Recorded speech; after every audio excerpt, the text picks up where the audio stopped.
أعوذ بالله من الشيطان الرجيم. بسم الله الرحمن الرحيم. لإيلاف قريش إيلافهم رحلة الشتاء والصيف فليعبدوا رب هذا البيت الذي أطعمهم من جوع وآمنهم من خوف. صدق اللہ العظیم. سورۃ القریش یہ بھی مکی سورت ہے. اس کے اندر 4 آیتیں ہیں. ترجمہ. شروع اللہ کے نام سے جو سب پر مہربان ہیں، بہت مہربان ہیں. لإیلاف قریش، چونکہ قریش کے لوگ عادی ہیں. ایلافہم رحلۃ الشتاء والصیف، یعنی وہ سردی اور گرمی کے موسموں میں یمن اور شام کے سفر کرنے کے عادی ہیں. فلیعبدوا رب ھذا البیت، اس لیے انہیں چاہیے کہ وہ اس گھر کے مالک کی عبادت کریں. الذی اطعمہم من جوع، جس نے بھوک کی حالت میں انہیں کھانے کو دیا. وآمنہم من خوف، اور بد امنی سے انہیں محفوظ رکھا، خوف سے انہیں محفوظ رکھا. یہ اس کا ترجمہ تھا. پچھلی صورت جو گزری ہے سورۃ الفیل، ایک لمبا واقعہ اس کے اندر بیان کیا گیا تھا اصحاب فیل کا، کہ کس طرح سے انہوں نے کعبے کو ڈھانے کی منصوبہ بندی کی اور پھر اللہ نے ان کے منصوبوں کو ناکام کر کے دکھایا. اللہ تعالیٰ نے کس طرح سے ان کے منصوبوں کو ناکام کر کے دکھایا کہ چھوٹے چھوٹے پرندوں کے ذریعے سے اللہ تبارک و تعالیٰ نے بڑے بڑے ہاتھیوں والے لشکر کو ہلاک اور برباد کر دیا. اور ایسا ہلاک اور برباد کیا کہ وہ قیامت تک کے لیے نشانی بن گئے، عبرت حاصل کرنے کی چیز بن گئے. ایسا ہلاک اور برباد کیا. اور بتایا تھا پچھلی صورت کے اندر کہ اللہ تبارک و تعالی اسی سال اپنے نبی کی پیدائش، اپنے نبی کو بھیجنے کا ارادہ اللہ تبارک و تعالی نے کیا تھا. تو چونکہ اللہ کے نبی کی پیدائش سے پہلے ہی عرب والوں کو اور خصوصاً قریش کو، اہل مکہ کو اللہ کے نبی صلی اللہ علیہ وسلم کی جو برکات ہیں، جو فیوضات ہیں، وہ دکھلانا تھے کہ اللہ نے اپنے نبی کی پیدائش سے پہلے ہی ان برکتوں کا نزول شروع کر دیا. اس صورت کے پس منظر میں ایک بات اور جو ابھی چھوٹی ہوئی ہے وہ آگے بیان کروں گا، لیکن اس صورت کے پس منظر میں ایک بات یہ بھی مفسرین لکھتے ہیں، جس کو مفتی تقی عثمانی صاحب دامت برکاتہم العالیہ نے بھی لکھا ہے، کہ عرب کے اندر لوٹ کھسوٹ عام تھی. چوری، ڈاکہ زنی، راستے کا امن سے خالی ہونا، غیر محفوظ ہونا، ڈاکوؤں کا قافلے پر حملہ کر دینا، یہ عام تھا. تو اللہ تبارک و تعالی نے اس واقعے کو لا کر، یعنی اصحاب فیل چھوٹے پرندوں کے ذریعے سے بڑے بڑے لشکروں کو ہلاک کروا کر دوسرے لوگوں کے دلوں کے اندر یہ مکہ والوں کی تعظیم ان کے دلوں میں بٹھا دی. ایک طرح کا دبدبہ اور خوف ان کے دلوں کے اندر بٹھا دیا کہ بھائی یہ جو مکہ والے لوگ ہیں یہ بہت اللہ والے لوگ ہیں. یہ خود نہیں لڑتے بلکہ اللہ میاں ان کی طرف سے لڑتے ہیں. اور اس کی شکلیں الگ الگ ہوتی ہیں لڑنے کی، کہ اللہ میاں کبھی چھوٹے پرندوں کے ذریعے سے ہلاک کروا دیتے ہیں جو ان سے لڑنے آتا ہے. تو اللہ تبارک و تعالیٰ نے ان کو کیا کیا کہ ان کے راستوں کو محفوظ کر دیا. اب یہ عرب والے، مکہ والے جہاں بھی جاتے لوگ ان کی تعظیم کرتے، اکرام کرتے، کوئی ان کا قافلہ لوٹتا نہیں، کوئی ان کے اوپر ڈکیتی نہیں کرتا۔ تو یہ صورت کے پس منظر میں مفسرین نے یہ بات لکھی ہے۔ تو میں یہ کہہ رہا تھا کہ پچھلی صورت کے اندر بتایا تھا کہ اللہ تبارک و تعالیٰ نے اس واقعے کو لا کر مکہ والوں کی عزت کو دوسرے لوگوں کے دلوں کے اندر پیدا کر دیا، دوسری قوموں کے اندر، کہ یہ بڑے اللہ والے لوگ ہیں، اللہ کا ان سے بہت قریبی تعلق ہے، اس لیے ان سے کسی طرح کا بھید بھاؤ نہ کیا جائے۔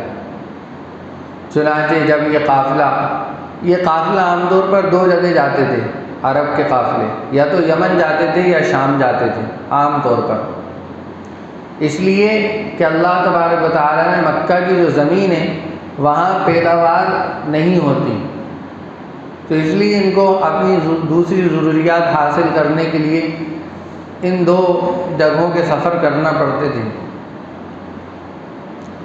اب یہ سفر بہت مشکل تھے، اس لیے کہ یمن کا جو علاقہ ہے وہ گرم ہے اور شام کا جو علاقہ ہے وہ ٹھنڈا ہے۔ تو اللہ تبارک و تعالیٰ نے ان کے ساتھ یہ معاملہ کیا کہ یہ ٹھنڈ کے موسم میں یمن جاتے تھے تاکہ وہاں کی جو گرمی ہے وہ ذرا کم ہو جائے، اور گرمی کے موسم میں شام جاتے تھے تاکہ گرمی کی وجہ سے وہاں کی ٹھنڈک ذرا کم ہو جائے۔ یہ سلسلہ ان کا تھا۔ پھر اللہ تبارک و تعالیٰ نے ایک اور خاص طور پر انعام کیا جس کو اس سورت کے اندر بیان کیا ہے کہ ان دو ملکوں کے اندر، خاص طور پر ملک یمن کے اندر، جو عرب کا علاقہ ہے یمن، اس کے اندر جو پیداوار ہوتی تھی وہ اتنی کثرت سے ہونے لگی کہ وہاں کے لوگوں کو وہ زیادہ لگنے لگی، تو وہاں کے لوگ خود جدہ کے اندر آتے اور آ کر وہاں فروخت کرتے۔ تو اب یہ جو سفر ان کو کرنا پڑتا تھا یمن کا، اب اس سفر سے اور اس سفر کی مشقتوں سے یہ مکہ والے بچ گئے۔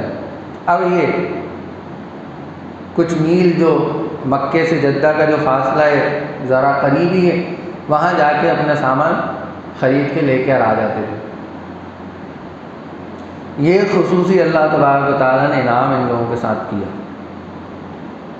تو اس انعام کو یاد اللہ تبارک و تعالیٰ اس صورت کے اندر دلا رہے ہیں کہ دیکھو ہم نے تمہارے ساتھ اس طرح کے انعامات کیے ہیں، اب تمہیں چاہیے کہ تم جس رب نے جس گھر کی وجہ سے گھر کو بچانا تھا نا اللہ کو، اس گھر کو بچانے کی وجہ سے ان لوگوں کی عزت ہو رہی، ان لوگوں کی تعظیم ہو رہی ہے مکہ والوں کی، تو اس گھر کے رب کی عبادت کرو ان انعامات اور ان عزت کے بدلے میں۔ ان کا تقاضا یہ ہے، ان انعامات کا تقاضا، اس عزت کا، اس کرم فرمائی کا تقاضا یہ ہے کہ اب تم اس گھر کے رب کی عبادت کرو۔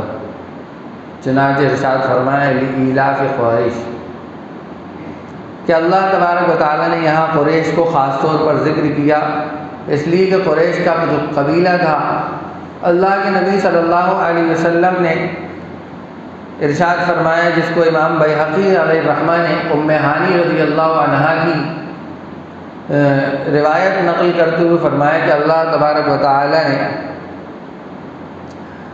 قریش کو 7 چیزوں سے نوازا۔ قریش جو قبیلہ تھا اس کو 7 چیزوں سے نوازا۔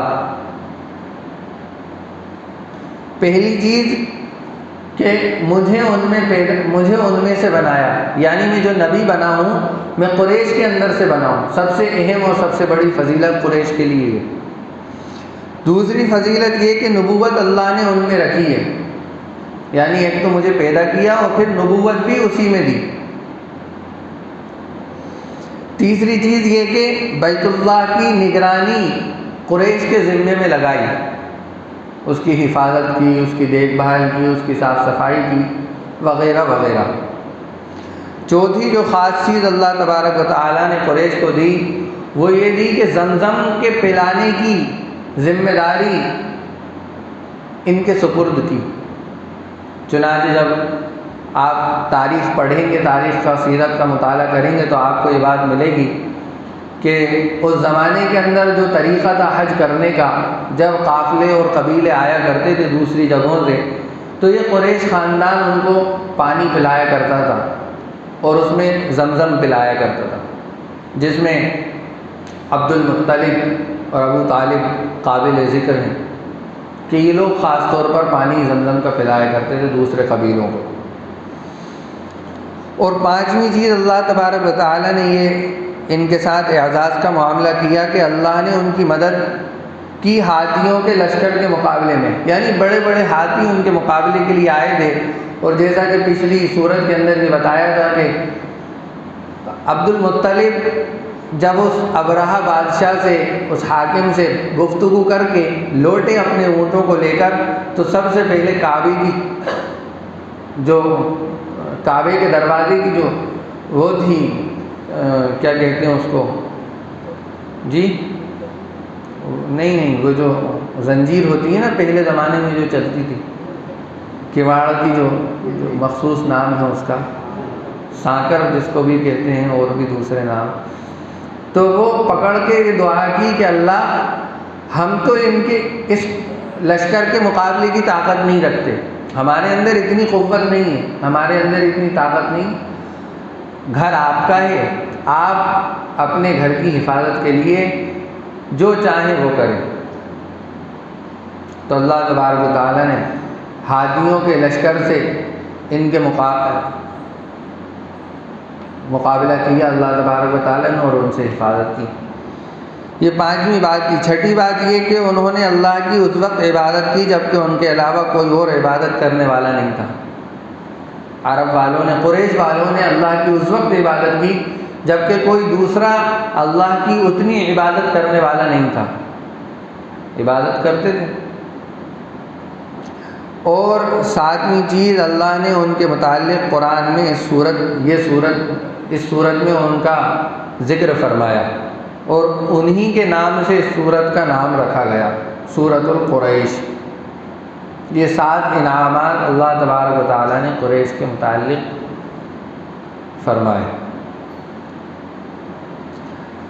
تو آگے ارشاد فرمائے ایلافہم رحلۃ الشتاء والصیف، یعنی وہ سردی اور گرمی کے موسموں میں یمن اور شام کے سفر کرنے کے عادی ہیں، جیسا کہ بتایا کہ یمن کا علاقہ گرم ہے اور شام کا علاقہ ٹھنڈا ہے۔ تو یہ مکہ والے سردیوں میں یمن کا سفر کرتے تھے اور گرمیوں میں شام کا سفر کرتے تھے۔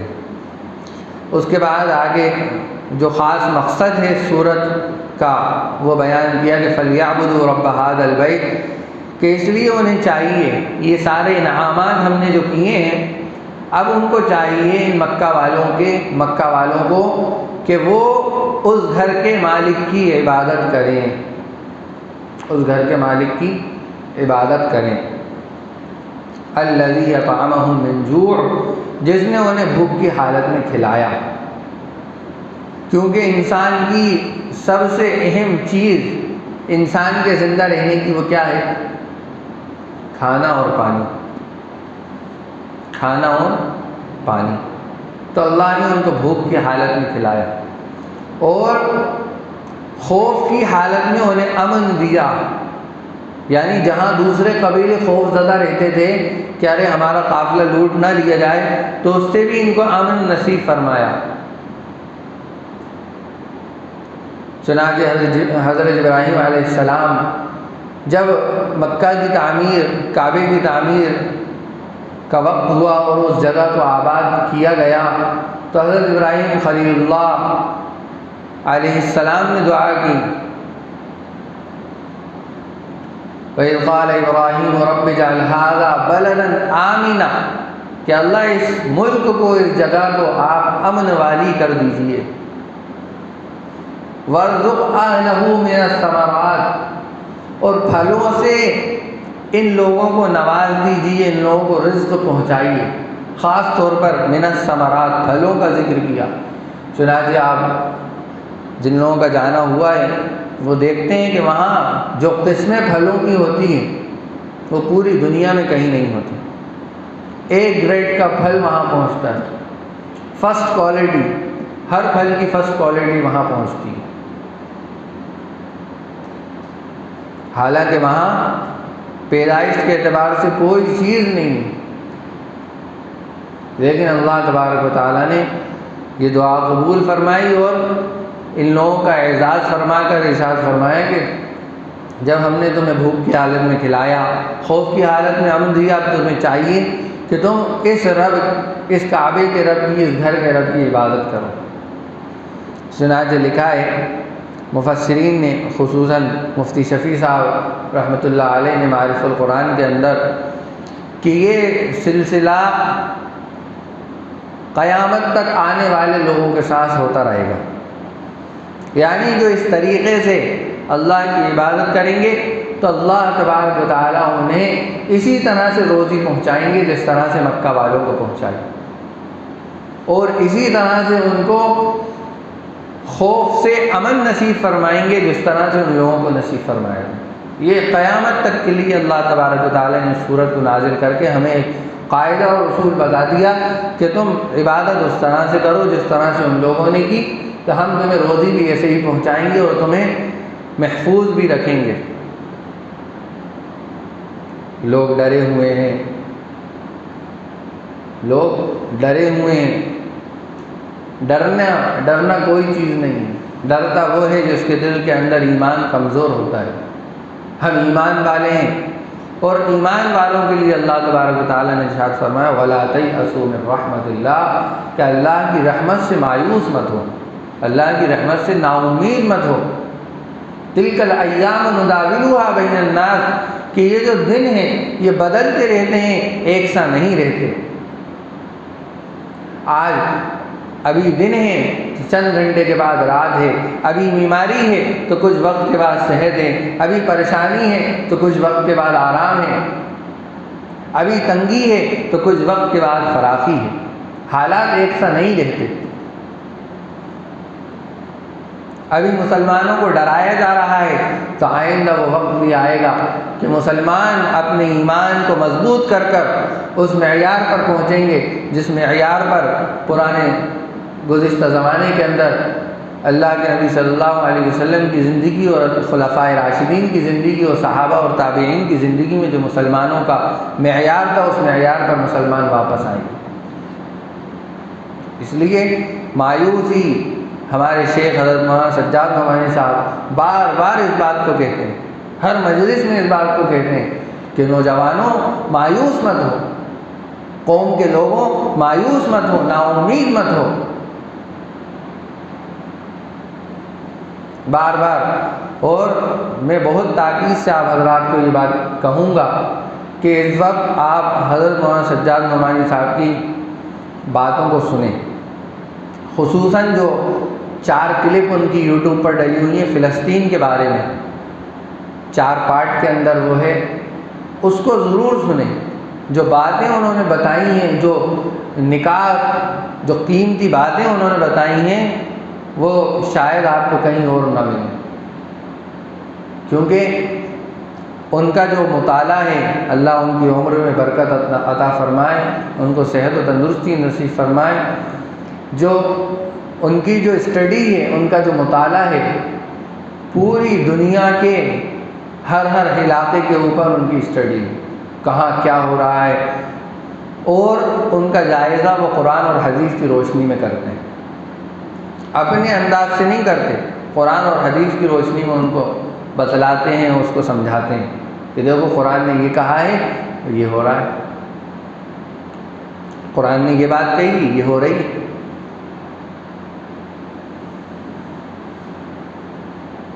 لَنُخْرِجَنَّكُم مِّنْ أَرْضِنَا أَوْ لَتَعُودُنَّ فِي مِلَّتِنَا، اس آیت کے ذیل میں انہوں نے بتایا گا کہ نعرے اس وقت لگائے گئے تھے کہ ہم تم کو یہاں سے نکال دیں گے، یا یہ کہ تم ہمارے دین پہ لوٹ آؤ، یعنی ہمارے نعرے لگاؤ۔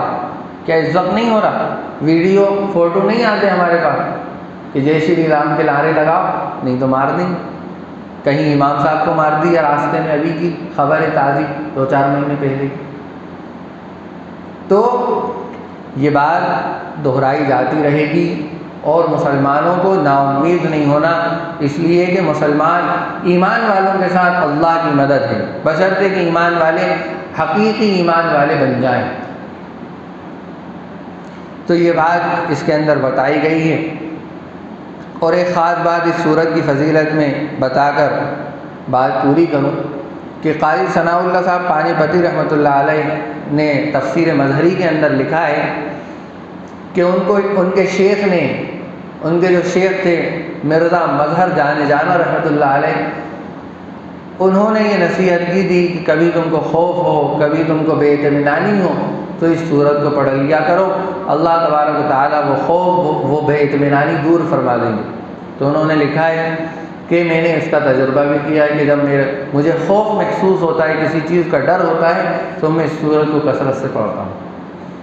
تو یہ ایک نسخہ ہے قرآنی سورت کا، اس پر ہم سب بھی عمل کر سکتے ہیں کہ اگر ہمیں کسی چیز کا خوف ہو، مثال کے طور پر بچے ایگزام دینے جا رہے ہیں تو ایک طرح کا خوف ہوتا ہے، اس سورت کو پڑھتے رہیں۔ کہیں کوئی بات ہمیں رکھنا ہے اور خوف ہے کسی چیز کا، اس سورت کو پڑھتے رہیں۔ ٹھیک ہے انشاءاللہ۔ اللہ تبارک و تعالیٰ ہمیں عمل کی توفیق عطا فرمائے۔ وآخر دعوانا الحمدللہ رب العالمین۔